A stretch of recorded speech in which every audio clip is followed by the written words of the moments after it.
So this is going to air at dinner time, huh?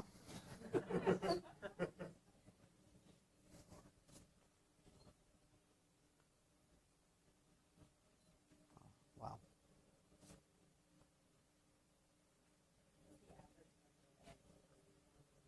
$43. Average clutch size we found for collier is 43. 46. So over 90. I think that may, well, I think 93 or 97, I'm not sure, may be the record on the East Coast. That's not the point of this exercise here. So this is by far the largest developing egg mass here in collier.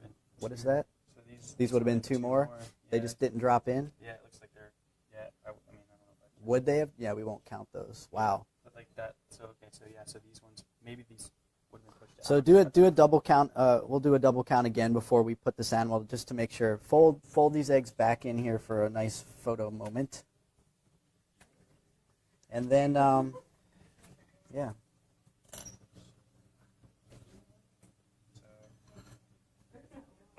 So what's the official number? 90, 95 eggs.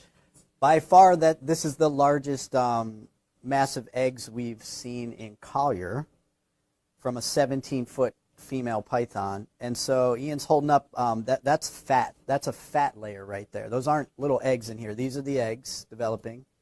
And these animals are remarkable when they get a prey item, how they can turn that into reserves. And this female was clearly eating very well in the off season to be able to put this much energy to her eggs and still have these fat reserves. So if this animal was not captured last week, in the next couple weeks she would have deposited all these eggs, and she would have made a clutch in sort of a round mass, and she would have coiled herself on top of those and incubated those for 2 months. And give or take a week or so, around 4th of July, we tend to see the little baby pythons hatching out in Collier County, and then they are unleashed into the ecosystem. They do have predators. Alligators get after them quite well. We do know that indigo snakes eat baby pythons. And then there's a host of other predators that we haven't officially documented yet. But much like a baby alligator hatchling, before these animals reach apex predator size and status, they're vulnerable to other predators in the system, and then they turn the tide back against them. So you've heard of some of the mammal decline theories on the eastern Everglades, and some people are pointing the smoking gun at the Burmese python. The animals over here, we still find prey remains of raccoon, possum, rabbits, foxes, wading birds, deer. I've seen alligator inside photos of pythons on here. On the East Coast, some of their pythons that they're necropsying and looking in the stomach contents, there isn't much diversity of native wildlife showing up because they've probably eaten all of that wildlife so far. And if you had told some of us biologists here that we would be tracking giant snakes 10 years ago, we would have thought you were crazy. And here they are. So there's a lesson here. This one is out of the bag. This Burmese python is very much out of the bag. There's a learning lesson here. What's next on the scene? Are they Argentine black and white tegus? Are they Nile monitors? Is it something yet? How many? 95? Yeah, it's 95. Wow. And 2 are still not dropped into the... I don't know the state of these ones, but I'm not going to... Don't open that? Okay. So 95 developing eggs in a 17-foot, 1-inch female Burmese python from Collier County. And all of these on the table are female Burmese pythons that would have a sizable egg count. I doubt 95. So on this table, we had 740 pounds of python sitting here, over 100 foot of snake.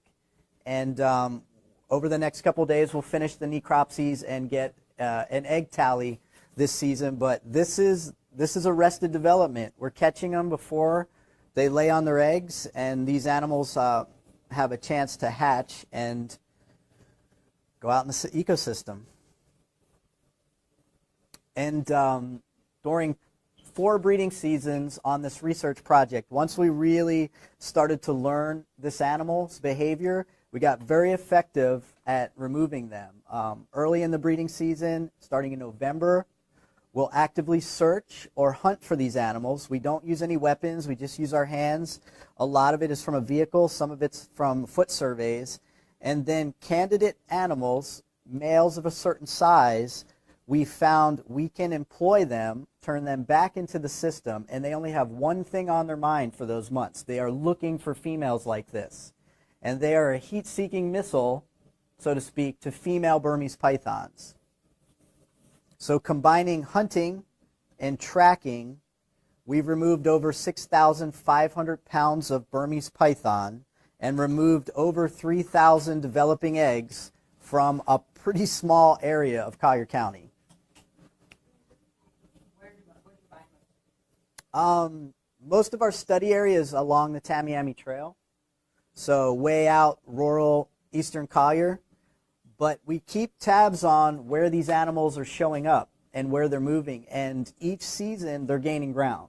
There's an app for the phone that you can download, the I've Got One app, and that's very important because we do need an army of observers out there that are looking for these animals, that know how to identify a Burmese python. Clearly, if it's this size and it doesn't have a rattle on its tail, it's a Burmese python. The eastern diamondback rattlesnake can get to be large size, but you won't mistake that for a Burmese python. When these animals are small, you're highly unlikely to ever see one.